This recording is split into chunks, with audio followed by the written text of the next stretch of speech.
¿Qué tal? ¿Cómo les va? Muy buen día. Un gusto estar con ustedes y con toda la audiencia. El gusto es nuestro de poder dialogar con usted y poder meternos con la información de primera mano en lo que es este pedido de información.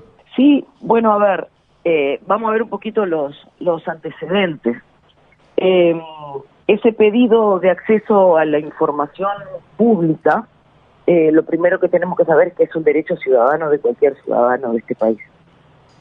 Cuando hay información que queremos saber y esa información, digamos, no es pública en forma proactiva por un organismo, tenemos derecho a solicitarla para entender cuál es, digamos, el detalle de esa información que queremos saber.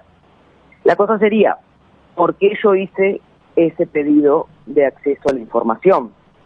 Ustedes vieron que el contrato de Antel, en el cual Antel le paga, son unos $83.000 por mes a cada uno de los 3 canales privados de Montevideo, al 4, al 10 y al 12, y eso durante un periodo de 3 años, estamos hablando aproximadamente de unos 9 y pico de millones de dólares, casi 10. Ese contrato salió a la luz a través de un portal de noticias y nos llamó la atención algunas de las cláusulas. Por ejemplo, en una de las cláusulas, que son los puntos 6.1d, 6.2d y 6.3d, que hacen relación a lo mismo, el contrato, no es clara la redacción, pero de acuerdo a lo que nosotros pudimos interpretar con mi equipo, el contrato implica que Antel tiene que hacer un gasto de publicidad de unos $500.000 más o menos en cada año del contrato, y que en esa primera franja, digamos, de esos $500.000 solamente puede publicitar que ese canal donde se pasa la publicidad va a estar en Vera TV. Y a partir de esos $500.000, Antel puede empezar a publicitar sus contratos, sus servicios y sus productos con una bonificación de un 30%, una cosa así. Entonces no está del todo claro el espíritu, a lo que es a nivel contractual, no está del todo claro el espíritu. Capaz que hay otras cosas que no se terminan de entender, entonces lo que nosotros solicitamos en el pedido de acceso a la información pública, también porque en un momento, en unas entrevistas, creo que fue la semana pasada, no, la anterior, el presidente de Antel había mencionado unos informes técnicos en los que se habían basado estas decisiones. Entonces lo que hicimos fue hacer un pedido de acceso a la información pública para saber el contenido completo del contrato, para conocer las actas de directorio donde se hayan hecho acuerdos comerciales con los canales privados en este año 2022. Solicitamos también los informes técnicos y las actuaciones de expedientes que avalen esas decisiones, como para entender un poco más en qué van esos acuerdos y cuál es el alcance completo de estas negociaciones, que la verdad no han sido demasiado difundidos y nos parece importante poder conocer. Además, usted también pidió acceso a los contratos suscritos o a suscribir entre Antel y los canales. Claro. Sí, al contrato, y no solo al contrato, a los contratos, a todas las actas de directorio donde se hayan hecho tratamientos contractuales con los canales privados, a los informes, a los expedientes, a las actuaciones de los expedientes, porque queremos entender cuál es el detalle de esas negociaciones. Nos parece fundamental poder entender, sobre todo para entender cuáles fueron los antecedentes y para tratar de entender qué es lo que determina eso para el presente y para el futuro de Antel. ¿A usted le parece raro que a través de la plataforma Vera TV se pueda ver los canales 4, 10 y 12, que fueron con los que se realizó el contrato, pero que se puedan ver solo desde el celular y no desde otro tipo de dispositivo? Pero es que no es una cuestión de que nos parezca raro o no. El tema es en qué contexto del plan estratégico de contenidos de Antel eso encaja, que supongo que esa debe ser la explicación que hay en los informes en los que se basó la parte mayoritaria del directorio de Antel, porque si miramos un poco para atrás, hay unas declaraciones de mayo del 2020 del actual presidente de Antel que dice Antel no se va a meter en el negocio de los contenidos porque no es su foco. Resulta que ahora están comprando contenido. Quizá el plan estratégico cambió, pero lo que pasa es que como no conocemos el plan estratégico de Antel, y estas cuestiones se filtran a la prensa, pero no se dan a conocer en forma proactiva, porque no hubo un conocimiento, una información proactiva por parte de Antel y de sus autoridades. Bueno, queremos entender en qué contexto es este, en qué contexto del plan estratégico de Antel, si es que lo hay, es que están estas decisiones incluidas. Perfecto, senadora. Ahora, continuando dentro de lo que es el área de Antel, usted también asegura que Antel perdió 1.256 usuarios con la portabilidad numérica. Bueno, no lo aseguro yo, lo muestra el informe de la USEC, al cual de nuevo tuve que hacer un pedido de informes, en este caso no una solicitud de acceso a la información pública, sino un pedido de informes para conocer la evolución del sistema de portabilidad numérica que se instauró en enero. No hubiese tenido que hacerlo si la USEC lo estuviese publicando. Lo que pasa es que el último informe de la USEC fue el 31 de mayo y después de eso no se informó más y queríamos entender cómo se está moviendo el mercado de portaciones, y lo que encontramos, lo que nos dice la USEC, no nos asombra. No es que estemos asombrados por el resultado, porque los mecanismos de portabilidad numérica son mecanismos reguladores del mercado.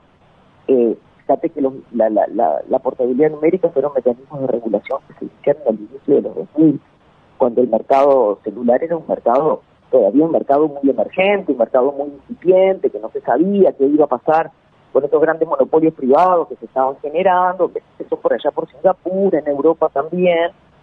Y ya hoy, digamos después de casi 20 años, el mecanismo de regulación del mercado en cuanto a la portabilidad, porque el mercado celular ya es un mercado muy maduro, ya se ha dejado de aplicar. En Uruguay, que tiene un modelo de telecomunicaciones diferente al de los grandes países, porque tiene sus determinadas características geográficas, de población, de extensión territorial, nosotros entendíamos que no tenía sentido. El mercado celular está abierto desde hace un montón, y de hecho Antel compite con las compañías privadas desde hace muchísimos años en el mercado celular. Nosotros entendíamos que si se implementaba un mecanismo de eso, iba a pasar lo que pasó en todos lados, que pierde más el que tiene más, y es lo que está pasando. De nuevo, como no conocemos el plan estratégico de Antel, no entendemos si, por lo menos, si el impacto que están teniendo era el esperado o no era el esperado. No sé si ustedes recuerdan que antes de implementar la portabilidad numérica, Antel había hecho un estudio de mercado con una consultora privada que le había dado que podía llegar a perder el 11% de sus clientes corporativos. No sé si Antel lo está evaluando, no sé si Antel ha tenido alguna acción proactiva para no perder clientes, eso no lo sabemos, porque de Antel no conocemos ningún plan más que entregar unos módems con 3 antenitas. Entonces, en la medida de que esa información no es transparente, en la medida que no es posible para la ciudadanía evaluar qué es lo que está pasando con Antel, bueno, nos vamos a ir usando estos mecanismos, el mecanismo de acceso a la información pública, a la USEC el mecanismo de pedido de informes. Como no sabemos cada cuánto la USEC va a publicar los números de la portabilidad, bueno, entonces lo que haremos es hacer un pedido de informe todos los meses para conocer cómo se va moviendo esto y evaluaremos lo que se hace, ¿verdad? Uno hace un plan, implementa una cosa y después de una forma seria va viendo cómo le va con ese plan, a ver si no tiene que cambiar algo. Es un mecanismo normal de control, que bueno, que si no lo va a hacer la USEC, lo haremos nosotros desde el Poder Legislativo. Correcto, senadora. ¿Qué le pareció a usted el permiso otorgado a los cableoperadores? Me parece que va contra la ley de creación de Antel. Me parece que tenemos que entender que esas sentencias de la Suprema Corte de Justicia no obligaban a nadie a dar las licencias. Simplemente lo que determinan esas sentencias de la Suprema Corte es que si alguien me pide una licencia, yo no la puedo negar aduciendo el artículo 56 de la Ley de Comunicación de Servicios Audiovisuales, más conocida como Ley de Medios, pero no obliga a nadie a tener que dar esas licencias. El hecho, y eso va, reitero, contra la ley de creación de Antel, que dice que Antel tiene el monopolio de las telecomunicaciones a través de cualquier medio físico. Me parece que son decisiones que están en un contexto depredador contra las empresas públicas, pero en este caso particularmente contra Antel. Me parece que le pegan la línea de explotación al negocio de Antel. Me parece que no era necesario lo más mínimo, que se podrían haber buscado otras alternativas como ya se buscaron en las direcciones anteriores durante los gobiernos del Frente Amplio. Me parece que lo que sí tenemos que poder entender también es que no es que lo que le pase a Antel se queda en Antel.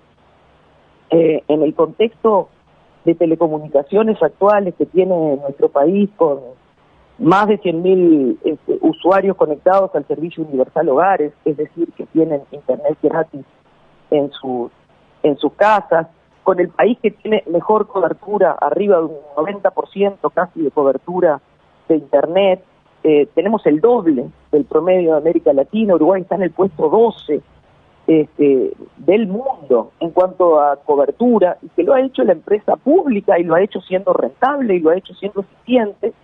Lo que le pasa a Antel tenemos que entender que le pasa al país. Lo que le pasa a Antel le va a pasar a la educación, lo que le pasa a Antel le pasa a la telemedicina, lo que le pasa a Antel le pasa a todas las empresas que dependen de Internet para sus acciones comerciales, a las empresas de software, a las empresas de comunicación audiovisual. Esto no es lo que le pasa a Antel nada más, esto es lo que nos pasa como país. Y bueno, y me parece que hay que buscar cuáles son los mecanismos para que esas decisiones vuelvan atrás, definitivamente. Correcto. Senadora, usted también es actual presidente de la Comisión de Ciencia, Innovación y Tecnología de la Cámara Alta, y me imagino que espera ansiosamente lo que serán los anuncios de la rendición de cuenta que podría conocerse sobre fin de mes. ¿Espera que al menos algún fragmento del 1% del PBI que se pretende para la ciencia, la tecnología y la investigación llegue efectivamente? Bueno, a ver, el tema del 1% es un acuerdo que se había hecho, un acuerdo presidencial que se había hecho hace unos años, y que la idea era ir tendiendo a que el Uruguay invirtiera el 1% de su producto en ciencia y tecnología. Estamos actualmente en un 0,35, un 0,40, dependiendo, en un promedio. Entendemos que es poco. Es poco, y que tenemos que seguir con ese compromiso país de tender al 1%. También me parece que hay que renovar ese compromiso país, poniéndonos a pensar todos junto al sistema científico qué es lo que como país le vamos a pedir al sistema científico. Queremos un sistema científico para qué, y a partir de ahí renovar ese compromiso, que puede ser ir al 1% del producto que está en el 2030. Me parece que tenemos que darnos un tiempo para ir adecuando, entender y dar ciertos debates que necesitamos dentro del sistema de ciencia, tecnología, investigación e innovación. Pero concretamente, para esta rendición de cuentas hay varios actores del sistema científico: el Instituto Pasteur, el PDCIVA, el Instituto Clemente Estable, la Universidad de la República, que forman parte del sistema público, que han estado conversando, y miembros también que han estado conversando, incluso también con la Academia Nacional de Ciencias, cuyo presidente es el doctor Radi. Entonces queríamos entender en esta primera etapa qué era lo que el sistema científico estaba con expectativas de poder distribuir en este próximo periodo. Nos visitó el doctor Carlos Battiani hace unas semanas, nos visitó la gente del PDCIVA, estamos recibiendo ahora en estos días también a autoridades del CONICYT. Vamos a hablar con el Ministerio de Educación y Cultura, que es quien tiene a cargo la política de ciencia y tecnología a partir del presupuesto. Vamos a hablar con la gente del Clemente Estable, vamos a hablar con la gente de Línea, con la gente del INAC, o sea, con todos los actores. El otro día lo que queríamos entender y poder estar al tanto con el doctor Radi, que es el presidente de la Academia Nacional de Ciencias, es qué era lo que ellos habían evaluado dentro de la Academia Nacional de Ciencias, que habían conversado con el presidente de la República y con la ministra de Economía. Allí el doctor Radi nos llevó los 16 puntos que ustedes los deben tener, que los han distribuido, de la Academia Nacional de Ciencias, como medidas que mueven la aguja, dicen ellos, y esos puntos tienen una valoración económica de entre 30 y 40 millones de dólares para esta rendición de cuentas. Es sobre la línea base que nosotros vamos a evaluar las asignaciones presupuestales que traiga el Poder Ejecutivo ahora en el proyecto de rendición de cuentas.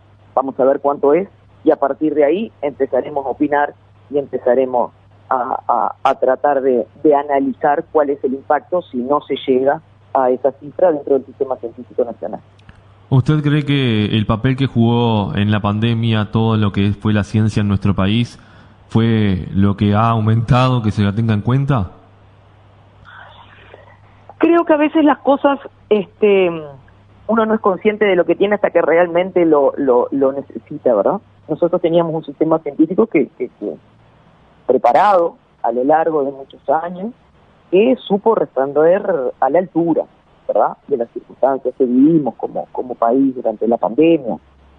Recuerden que se hicieron los test, se generaron en Uruguay, los hisopos se generaron en Uruguay, se generó mucha investigación durante ese tiempo, y fíjate que tenemos hoy por hoy una matrícula récord en la Facultad de Ciencias, una matrícula récord de arriba de 3.000 gurises que se animaron y que se inscribieron en la Facultad de Ciencias. Para esos gurises vamos a tener que tener un futuro dentro del país, para que no se vayan. Cuando esos gurises tengan que empezar a hacer sus doctorados, que va a ser muy probablemente medio que sobre el final de este periodo, tenemos que tener un país que responda ante esa inquietud de estudiar de los gurises, que evidentemente después va a tener que tener un impacto en el mundo laboral.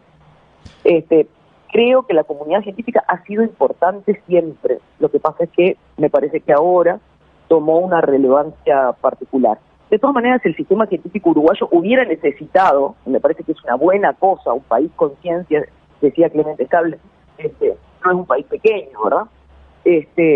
Creo que ese compromiso de lo que ahora le llamamos el 1% tiene que estar, aún no hubiese estado la pandemia, por supuesto.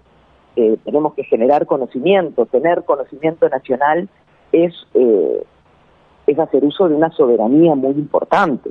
Entonces yo creo que en estos tiempos de globalización, donde hay que ir buscando mecanismos de cooperación, pero sin perder las patas de soberanía, y algunas de ellas las tenemos medio en jaque, me parece que afianzarnos en el conocimiento científico es algo que tiene que ser una obligación de política de Estado para nuestro país. Sí, claro que sí.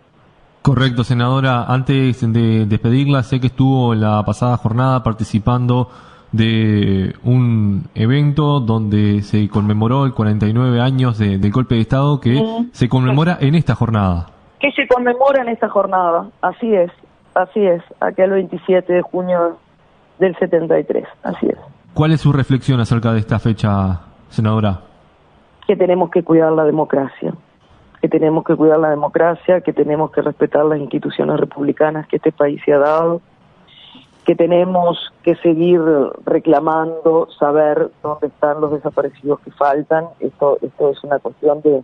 La construcción de memoria es también construcción de futuro, que tenemos que pensar con una profunda generosidad en ese futuro que estamos construyendo, cada quien desde su humilde aporte, pero que tenemos que tener claro que ese futuro no va a ser, cuando uno construye el futuro nunca es para uno mismo, ¿verdad? Siempre es para los demás. Me parece que tenemos que poder empezar a mirar las cosas en esa clave, y que en estos tiempos donde hay un montón de mecanismos que no ayudan a la democracia, creo que afirmar cada quien, de nuevo, dentro de su círculo, dentro de su metro cuadrado de trabajo, tenemos que estar conscientes que no nos puede volver a pasar eso. Senadora, la última antes de despedirla, tuvo el viernes un debate parlamentario sobre el reconocimiento facial automatizado. ¿Qué le quedó sobre ese evento? Bueno, primero la imperiosa necesidad de que vamos a tener que regular sobre esa materia. Hoy por hoy el uso del reconocimiento facial automatizado no está regulado, lo único que está es autorizado. Y creo que eso justamente de esos debates que tenemos que ir dando en los ámbitos que corresponden, en los ámbitos que sean aptos para ir generando esos debates. No tuvimos ese debate antes de que se incluyera en la ley de presupuesto la migración de la base de datos de la Dirección Nacional de Identificación Civil con todos nuestros registros biométricos, quiere decir con la foto, con las fotos de nuestros rostros, al Ministerio del Interior para poder hacer reconocimiento facial con las cámaras de las vías públicas, de los espacios públicos. Y no dimos ese debate en el momento que hubo que darlo, si bien nosotros habíamos pedido que ese artículo quedara en suspenso, incluso presentamos una modificación a ese artículo, incluso pedimos que se generara una comisión especial para poder dar ese debate y ver cómo lo íbamos a implementar. Eso no se dio, no tuvimos la mayoría para poder hacerlo, así que nos parece que es un tema que no hay que dejarlo ahí, sino que hay que continuar debatiendo hasta que podamos entender, hasta que podamos informar a la ciudadanía qué implica la vigilancia en los espacios públicos, la vigilancia a través de cámaras, y qué implicancias puede tener eso para las libertades civiles. Esto pretendió ser, el evento que hicimos el otro día en el Palacio, pretendió ser un inicio de un debate que tiene que ser mucho más amplio y que definitivamente tiene que ir generando información hacia toda la ciudadanía. Incluso para eso también lo hicimos, para que quedara una referencia sobre este tema en el registro de YouTube del Parlamento, para que cualquier persona pueda ir, pueda verlo, pueda informarse, y a partir de ahí poder empezar a tener un rol de opinión activa frente a este tema que nos involucra a todos y cada uno de los que pasamos adelante de una cámara de vigilancia. Perfecto. Senadora Silvia Nane, muchísimas gracias por estos minutos para Corradio San Carlos. Por favor, un gusto enorme haber estado con ustedes. Gracias por toda la información que tenía. Creo que anduviste súper bien con la cobertura de temas, así que muchísimas gracias por eso. Muchísimas gracias a ustedes, senadora, por estos minutos. Que tengan buen día. Muchas gracias. Gracias. Igual ustedes. Hasta luego.